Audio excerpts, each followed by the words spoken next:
Hawkeye 10 and Twin Lakes Conference held their cross-country meet on Thursday. We also had 4 area volleyball teams in action. Let's start off with cross-country, though. On the boys' side of things, it was Kemper taking third at the Hawkeye 10 Conference meet down at Shenandoah. They'd score 122 points.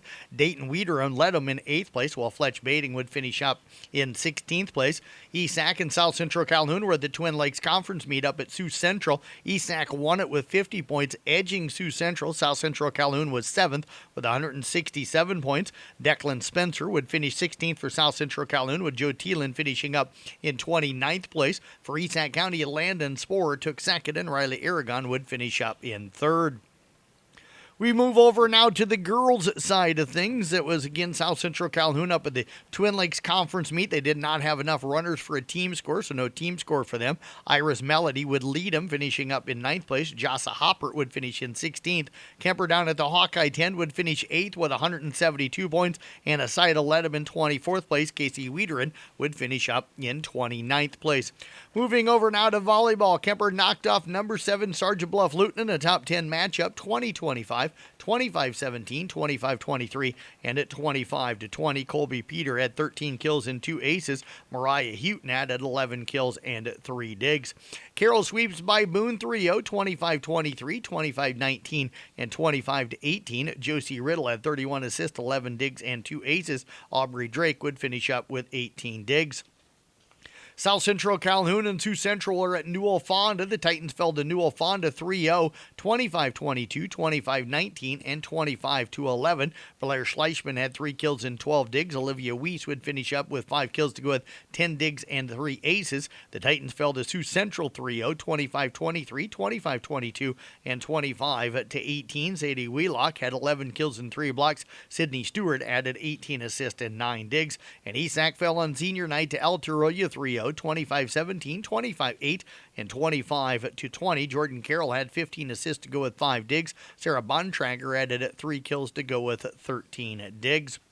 One of the biggest ranked matchups of the year takes place tonight as the Kemper Knights host Okoboji for the district title. It's a winner-take-all matchup. Both teams enter the game with a 7-0 record on the season and have swept through the rest of the district. Head coach Ryan Steinkamp says it's great to have this matchup in front of the Knights crowd. Honestly, our kids, we're kind of, anywhere, anytime, any place type deal.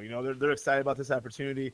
We respect all of our opponents. It'll be great to see the Kemper crowd there. We have great supporters. But, it comes down to it, our kids are focused what's going on in the football field and things like that too. So Knights come into this game ranked at number 1, while Okoboji number 2 or number 3, depending on the poll that you are looking at. You'll have Tom Hawkeb and Doug Waniger on the broadcast on KCIM. Pregame coverage at about 6:20 with the kickoff of that game at 7 o'clock. Carroll has played well in district matchups so far. They sit 3-0 in the district. They face Perry on the road in Week 8 with a chance to keep their perfect district record. Tigers head coach Craig Rowetter says the Blue Jays offense may look similar to that of Greene County. Yeah, it's going to be. I think it is going to be pretty similar to Greene County. So, again, if our front 4 play like they did against Greene County, as far as just getting after the quarterback and kind of shutting down those, making sure that one guy doesn't get too far upfield compared to the other to make those running lanes.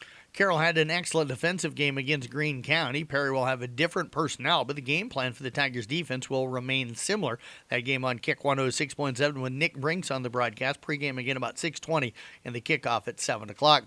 Arwevo needs a win to secure a playoff berth with 4 teams tied for second place in the district and only guaranteed 2 to advance. They travel to face a CAM team that, like them, is fighting for a playoff berth and a second place finish. The Cougars don't have a real big defense up front, but Rockets head coach Austin Sulk says they use their size very well. Man, they got a lower center of gravity. You can see it on film, and they really shoot their gaps quick. And it's a matter of we got to be able to control them up front and drive block in the running game. And we got to take advantage of times when they maybe shoot too deep or aren't quite as disciplined. The Rockets lead the all-time series 1-0 as their only other meeting between these conference foes came back in 2007. South Central Calhoun comes off a tough loss last week that knocked them out of the district title hunt. They can still finish third in the district with a win tonight on the road at Pocahontas area, which also has a chance to make the playoffs with a win. Titan head coach Brian Kay says they hope that they can establish the ground game and be physical. We're a team that we do have the capability of spreading people out and going 2-by-2, 3-by-1, but at the same time we want to to be able to stay in that full house tee and play smash mouth football. So we're going to take what defenses give us. If we can run the football and establish that ground game, it just opens up everything else. The Titans face a Pocahontas area team that has been balanced in offense this season, but is playing without their starting quarterback, Blake Bunda. They will rely heavily on Carson Wielander, who leads that team right now in rushing and receiving with Bunda out. Rest of the games in our local area tonight, it'll be again Esac at Emmetsburg, ICAM Manning going to West Monona, Audubon hosting Exira Kimballton, and Arweva traveling to Cam again. Coon Rapids Bayard at Glidden Ralston. Again, we'll have that game on 93.7 KKRO with myself and Mason Nealon. Pre-game at about 6:15 with the kickoff at 7 o'clock. New Way Ford Scoreboard Show tonight from 10 to midnight. We'll have Casey Miners, Craig Lux, and Todd Danner. That's sports here on the CB Sports Network. I'm Jeff Blankman reporting.